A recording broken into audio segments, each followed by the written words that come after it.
Subscribe करें और bell दबाएं ताकि कोई खबर रह न जाए। आरिफ साहब, नज़ीर साहब की बात को सर आगे बढ़ाते हुए मैं आती हूँ। ये फवाद चौधरी साहब ने अभी पिछले दिनों जो इंटरव्यू, तहलका खेज़ उनका इंटरव्यू आया, उसमें भी उन्होंने कुछ इसी तरह की 5-6 महीने की बात की कि 5-6 महीने का वक्त है, फिर उसके बाद आगे क्या होगा अल्लाह जानता है। इससे पहले काफ लीग वो भी इंटरव्यूज़ में अपनी इसी तरह की बातें कर चुके हैं। परवेज़ इलाही साहब ने ऑन रिकॉर्ड ये बात की थी कि 6 महीने के बाद कोई भी वज़ीर आज़म बनने के लिए तैयार नहीं होगा। लेकिन दूसरी जानिब अगर हम देखते हैं वज़ीर आज़म साहब का कॉन्फिडेंस, तो वो अपनी शाइये में ये बात करते हैं कि जी हुकूमत अपनी मुद्दत पूरी करेगी। कुछ खबरें इस तरह की भी आई कि वज़ीर आज़म साहब ये भी फरमा रहे हैं कि मेरे सिवा कोई ऑप्शन भी मौजूद नहीं है। गो के कुछ एक दो वज़रा ने इस बारे में कहा कि हम तरदीद करते हैं, ऐसी बात वज़ीर आज़म साहब ने नहीं की। तो सर, क्या कोई भी वज़ीर कुछ भी कहता रहे, इत्तेहादी जमातें कुछ भी कहते रहें, आपको सूरत हाल देखते हुए ऐसा महसूस होता है कि ये हुकूमत अपनी 5 साल की मुद्दत पूरी करेगी? सर देखिए, वजीर आजम की जो बात है उसका तो मुख्तसर जवाब है कि यही एक वहम था, मैं बड़ा अहम था। तो उनका तो हिसाब है कि माफिया कर दी माही में, आप माफिया हो गई। वो अपनी कौन सी बात को उन्होंने यू टर्न नहीं लिया। मुझे हिस्ट्री बता दे, नहायत मेरे बुजुर्ग हैं, मेरे बड़े हैं, नजीर लगारी साहब, मैं खुलाफ करता हूँ, मैं चैलेंज करता हूँ। अब भी इस्टेब्लिशमेंट के पाँव में जाके लोग बैठ रहे हैं, हमें उदारते उस्मा देते। क्या बात कर रही है? इस मुल्क में काउंसलरशिप कोई नहीं छोड़ता, कोई इसमें क्लर्की कोई नहीं छोड़ता। आप कह रही हैं कि वजीर आज़म नहीं हो रहा। मुझसे मुस्लिम लीग की आला क़यादत ने कहा कि खुदा का वास्ता है किसी को कोई न्यूट्रल हो जाए। अवाम के पुरजोर फरमाइश से लोग आते हैं ना। देखिए, दबाव तो है नहीं, इधर एस्टेब्लिशमेंट का इंटरफेरेंस करती नहीं है। अवाम का दबाव होता है, MQM और इमरान खान का इत्तेहाद हो जाता है। इमरान का अवाम का दबाव होता है। नून लीग जो उसको सारी उम्र में जरदारी साहब को कहती थी 10% डाकू चोर स्विस बैंक सिरे महल, वो इत्तेहाद हो गया। ये अवाम का बहुत दर्द रखते हैं। जब अवाम थोड़ा सा पाँव इनके ऊपर रखती है, फिर इन्हें ज्यादा दर्द हो जाए चीजें निकलती हैं। तो इनकी क्या बात कह रही है कि ये स्विस मुल्क में वज़ीर आज़म नहीं मिलेगा। सुबह अवाम को जरा न्यूट्रल हो, तीसरे दिन आप अदम एतमाद और 10 चीजें आती देखेगी। वो मैं बूढ़ा हो गया हूँ इनको देख के, 9 आए 52। और ये इक़्तिदार के पीछे अब पिछले हफ्ते जो शहबाज शरीफ साहब ने अहम तरीन शख्सियत को ऑफर किया, अनबिलीवेबल अनबिलीवेबल अनबिलीवेबल। उन्होंने कहा जी हुक्म करें, पहले बताया आपकी डिमांड क्या है, लेकिन चांस दे। आप कह रही है कि वो वज़ीर आज़म नहीं आ रहा। और इस मुल्क में मैं तो एक मिन्नत की है किरण साहबा, काउंसलरशिप कोई नहीं छोड़ता। काउंसलरशिप ये तो वजारत उज़्मा है। यही वज़ीर आज़म थे ना जिसे इन्होंने बनाना था, वो क्या नाम है, यूनिवर्सिटी। तो अब कैसे लेले की तरह फिर रहे हैं, घूम रहे हैं। बंदे इनके पूरे नहीं है। मैं आपको गारंटी दे रहा हूँ, इस वक्त जो इनके 172 लोग थे वो पूरे नहीं हुए थे। अच्छा सर, इसमें से कल 2 इनके वज़रा की तो मेरे साथ बात हुई है, वो नहीं जाने लगे। अवाम ने बड़ा सख्त फोन किया, फौरी तौर पे अवाम पहुंचे, सुना आप नहीं जा रहे शाइये में, अपनी शिरकत को यकीनी बनाए। तो अवाम का दबाव बड़ा जबरदस्त दबाव होता है, ये नजर नहीं आता, लेकिन अवाम तो अवाम है ना जी। सर, अब आज कुछ सीनियर सहाफ़ियों के कॉलम्स पढ़ रही थी, तो ये जो हुकूमत के इत्तेहादी लोग हैं, अब जो बुज़रा वगैरह हैं, जो MNAs हैं, वो तो बाकायदा सहाफ़ियों से मशवरे मांगते फिर रहे हैं कि हमें अब क्या करना चाहिए, छोड़ देना चाहिए, इस्तीफ़ा दे देना चाहिए या फिर दूसरी जमात के साथ मिल जाना चाहिए। आपके पास कोई इस तरह के, आपसे मुलाकात हुई है किसी MNAs वगैरह की? और सर, एक और बड़ी इंपॉर्टेंट बात आपने अपनी बात में कही कि ये पाँव पकड़ रहे हैं अभी वज़ारत उज़्मा के लिए। सर, आपके पास क्योंकि बड़ी इत्तलात होती हैं, मुझे ये तो बता दें कि ये वज़ीर आज़म साहब के राइट और लेफ्ट बैठे हुए लोग हैं, PTI के अंदर के लोग हैं या PTI के बाहर के लोगों की बात कर रहे हैं आप? कहते शरीक के जुर्म ना होते तो मुखबरी करते, हमें मालूम है हर लुटेरे का ठिकाना। और मैडम, PTI के लोग भी बागी हो चुके हैं।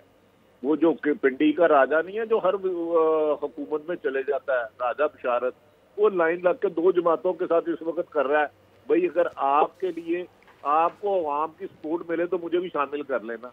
तो छोड़ दे, इनमें से कौन सा बंदा जिसने असूलों की सियासत की है, जिसने कहा हो कि मेरे इलाके में साफ पानी नहीं मिलता तो मैं असम्बली में नहीं आऊंगा, अस्पताल बनाया जाए, स्कूल बनाया जाए। कोई एक लीडर बता दे मुझे, कोई एक लीडर।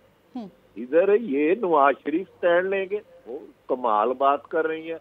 अभी बेटे ने परसों 50 लाख पाउंड की एक प्रॉपर्टी दी है, आप कह रही है ये स्टैंड लेंगे। और शहबाज शरीफ, ख्वाजा आसफ को कौन बचा रहा है? अवाम बचा रही है। अवाम सड़कों पे आ गई, 2-3 करोड़ लोग तो वो लाहौर में आ गए, तो बड़ी मुश्किल से जगह नहीं थी, फिर फरिश्तों से कह के ऊपर आसमानों में जगह किराए पे लेनी पड़ी।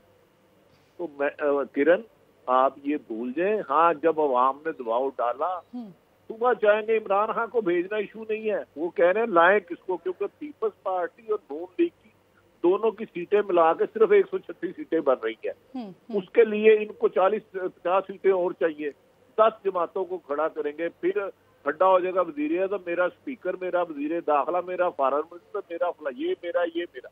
इस पे लड़ाई हो रही है बस, क्योंकि पीपल्स पार्टी और नून लीग असल सोतों की लड़ाई है। ये तो सिर्फ इमरान की मुखालफत में अलग हो गई है। बेनजीर की जिंदगी में जो तस्वीरें इन्होंने शाया की, अनबिलीवेबल। आसफ अली जरदारी की जुबान मैंने तो नहीं काटी जुबान। अच्छा आरिफ साहब जो मैंने आपसे सवाल किया था ना कि हुकूमत आपको अपनी मुद्दत पूरी करते हुए दिखाई दे रही है, वजीर आजम साहब अपनी मुद्दत पूरी करते हुए दिखाई दे रहे हैं, तो आपका तो बड़ा वाजे बड़ा जामे तज्जिया इस पर आया है। मैं चाह रही थी कि नज़ीर साहब भी अपना इसमें पॉइंट ऑफ व्यू ऐड करें ना। सर 2 साल के अंदर अंदर जो कुछ वादे किए गए माफ़ कीजिएगा, जितने वादे किए गए उसमें से एक भी पूरा होता हुआ दिखाई नहीं दे रहा। जो कर्जे लिए गए उसमें से एक ब्लॉक भी कहीं पर लगा हुआ दिखाई नहीं दे रहा, बल्कि मजीद हम खसारे में जा रहे हैं, जीडीपी हमारी माइनस में जा रही है। इन तमाम सिचुएशन को सामने रखते हुए आपको ऐसा लगता है नज़ीर साहब कि ये हुकूमत अपनी मुद्दत पूरी करेगी, वज़ीर आज़म साहब अपनी मुद्दत पूरी करेंगे? सर सवाल ये है कि 2-3 चीजें होती हैं जिनको पेश नजर रखा जाता है। इकोनॉमी तो ठीक है, इनने जितना बर्बाद करनी थी वो कर ली है। सवाल ये है कि सोवरेनिटी हमारी जो है हम इंटैक्ट रख पाएंगे। पहली बात यह है कि क्या हम एक सोवरेन स्टेट के तौर पर अपनी हैसियत को बरकरार रखने की पोजीशन में हैं? क्या ऐसा नहीं है कि हमें दस्त नगर कर दिया जाए? क्या ऐसा नहीं है कि बहुत हमारे चीज की आजादों के बारे में कहा जाए कि यार इनको एक तरफ करो, अब खत्म करो इनसे, अब हम इससे साथ नहीं चलते? एक आलमी इस्टेब्लिशमेंट है जो एक पूरी की पूरी कोशिश करती रही है। ऐसे ही इंडिया के लोग जाकर मालूम हुआ कि फलां अमरीकी मल्टी नेशनल कारपोरेशन के चेयरमैन बन गया, फलां जो है वो वहाँ का CEO बन गया, फलां जो है वहाँ का चीफ एग्जीक्यूटिव बन गया। इस तरह से थोड़ी दिया जाता। वो उनसे बहरहाल पेश नजर बड़े मफादात थे और हमें किस खाते में रखा जा रहा है? हमें तो खिदमत दी जाती हैं और उसके बाद हमसे कहा जाता है do more do more do more. हम उस पोजीशन में खड़े हुए हैं और इधर से जो है वो इनको मैसेज भेज रहे हैं कि भाई बात सुनो, वो फलां बंदे को जो तुमने मारा था वो तो हमारा शहीद था, हम वो कर रहे हैं। अब ऐसी पोजीशन में आप कहाँ खड़े होंगे? स्टैंड कहाँ करेंगे? आपकी सोवरेनिटी, आपकी सलामती और आपकी जो नेशनल इंटीग्रिटी है उसको कैसे रखेंगे? ये हुकूमत आपको साथ लेकर पूरी कौम को, पूरे के पूरे अवाम को साथ लेकर आगे बढ़ने की सलाहियत से आ रही है। चंद क्रोनीज हैं जो फायदा उठा रहे हैं, चंद लोग हैं जिनके घर भरे जा रहे हैं, ये सरेंडर कर लेते हैं। नज़ीर साहब सवाल भी ऐड कर लें इसमें। सर ये जो बात मुसलसल अब हो रही है, अब सोशल मीडिया पर भी भरपूर ये बात चल रही है, तमाम लोग इस पर सवाल भी कर रहे हैं हुकूमत के बारे में। कभी ऑपोजिशन की जानिब से आवाज़ लगाई जा रही है कि इनकी अपनी परफॉर्मेंस ऐसी है कि इनको अखलाकी तौर पर खुद मुस्ताफ़ी हो जाना चाहिए। लेकिन सर फिर सवाल ये आता है कि हमारे पास अब ऑप्शन है क्या? क्योंकि इसी हुकूमत ने अवाम को इतना ज़्यादा इस चीज़ पर मजबूत कर दिया कि पिछले हुक्मरान तो चोर थे, लुटेरे थे और सर खुद कुछ डिलीवर नहीं कर पाए, तो इसके बाद फिर पाकिस्तानी अवाम के पास ऑप्शन क्या रह जाता है? आरिफ साहब मैं आपसे भी यही सवाल पूछूंगी नज़ीर साहब के बाद। जी मैं अर्ज ये कर रहा हूँ कि डिलीवर करना मसला एक और होता है, लेकिन सवाल ये है कि इन्होंने तो लूट मार में पिछड़ों को छोड़ दिया है ना। इन्होंने लूट मार में तमाम रिकॉर्ड तोड़ दिए हैं। BRT लूट मार, मालम जब्बा लूट मार, चीनी लूट मार, और उसके बाद आटे की लूट मार, फिर उसके बाद जो है अभी ताज़ा पेट्रोल की लूट मार। ये सारी की सारी जो लूट मार है, और क्रोनीज जो साथ बैठे हुए हैं, जो दाएं बैठे हैं, जो बाएं बैठे हैं, जो सामने बैठे हैं, ये सारे के सारे लूट मार का हिस्सा हैं। और सारे के सारे जो है वो, यानी उन्होंने ओगरा की रिपोर्ट नहीं मांगी, उससे पहले उन्होंने कहा चलो, फिर DCs को कहा भाई चलो इसको अभी रात को 12 बजे से नहीं फोर्स होगा, अभी से फौरन फोर्स करो इसको, और लोगों को कीमतें बढ़ा दी। इस सूरत हाल में ये कहाँ साथ लेकर चल सकेंगे? ये इनकी पोजीशन नहीं है। ये मसला ये है कि इन्होंने कारकर्दगी में इतना मायूस किया है कि लोग कोई भी रास्ता देखने तैयार नहीं। और ये नज़ीर साहब वो वाज़े दिखाई देता है जो 22 साल तक फिर पूरी टीम और प्लेइंग 11 के बारे में खान साहब फ्लोर पर और अपने जलसों में बात करते रहे, जब बाकायदा अमली मैदान में आए तो पता चला टीम भी कमज़ोर है, होमवर्क भी मौजूद नहीं है। आरिफ साहब यही सवाल सर मैं आपकी जानिब लेकर आ रही हूँ। पिछली दौरे हुकूमत में, वो चाहे नून लीग का दौरे हुकूमत देख लिया जाए या फिर पीपल्स पार्टी के दौर देख लिया जाए, दूध और शहद की नहरें तो सर वहाँ पर भी नहीं बह रही थी। इस वक्त ये वाली जो हुक्मरां जमात है इनके ऊपर करप्शन के इल्जामात नहीं है, लेकिन वो हुकूमतें हैं उनके लोग तो गए करप्शन के इल्जामात पर हैं सर। तो ऑप्शंस क्या बचता है पाकिस्तानियों के पास? देखिए, दूसरी दोनों हुकूमतों ने तो करप्शन के ऐसे ऐसे छिक्के मारे हैं कि खुद मियां नवाज शरीफ साहब ने पीपल्स पार्टी पे इल्जाम लगाया और पीपल्स पार्टी ने उन्हें, मुझे पता है कि sir sorry to interrupt you, लेकिन अभी तक ये हुकूमत जो कह रही थी हमारे पास सबूत मौजूद है, सब कुछ मौजूद है, सब सामने लेकर आएंगे, सबूत भी तो नहीं ला सके ना सर। तो किरण, इस मुल्क में किसी ताकतवर को सजा नहीं हो सकती, सजा नहीं हो सकती। हिस्ट्री बता दें किसी ताकतवर को। अभी नज़ार लगारी सब ठीक कहते हैं, पेट्रोल पंप के बम पे जेबों की आवाम की 20 करोड़ आवाम की डाका डाल के 3 अरब निकाल लिया, सबूत नहीं मिलेगा।